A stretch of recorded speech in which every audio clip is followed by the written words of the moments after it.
It happened in the cruel winter of 1942, on the frozen front outside Stalingrad, a place where every breath felt like broken glass, and every second meant life or death.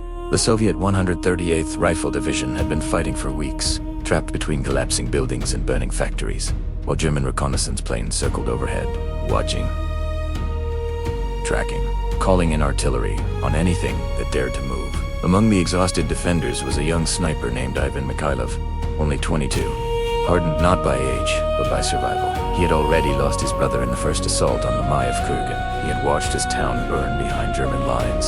So when he heard the familiar drone of a Luftwaffe, FW-189 Ahu, coming low over the ruins, something inside him tightened to sharp, cold focus. The FW-189 wasn't just any aircraft. It was the Germans' unblinking eye.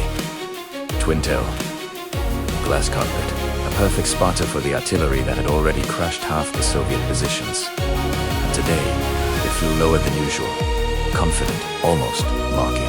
Ivan crawled from the rubble, rifle in hand, snow sticking to his coat like shards of ice. His Mosinagin was battered, scratched, and frozen stiff. But to him, it was a promise. A promise that he wasn't done fighting. The plane swept in again. Bullets rattled the ground nearby.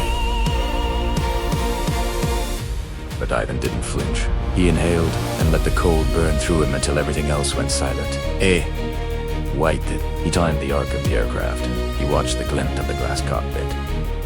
He listened to his own heartbeat. Then, just as the Recon plane banked for another pass, Ivan stood exposed, alone, and aimed not at the wings, not at the engine, but at the pilot's head.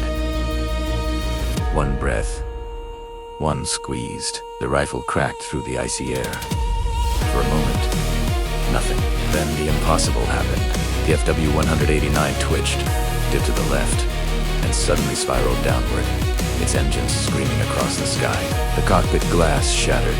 The aircraft slammed into the frozen boulder with a violent burst of steam and splintered ice. Silence. The German artillery fire stopped minutes later, without their eyes in the sky. The bombardment collapsed. Soviet soldiers stared in disbelief. A plane, a real Luftwaffe Recon plane, brought down by one rifle, one bullet, one sniper who refused to break.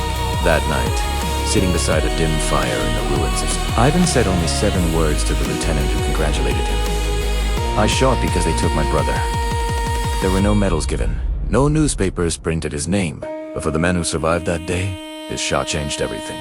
It was a reminder that even in the darkest winter of the bloodiest battle of the Eastern Front, one act of impossible courage could turn the sky itself against the enemy.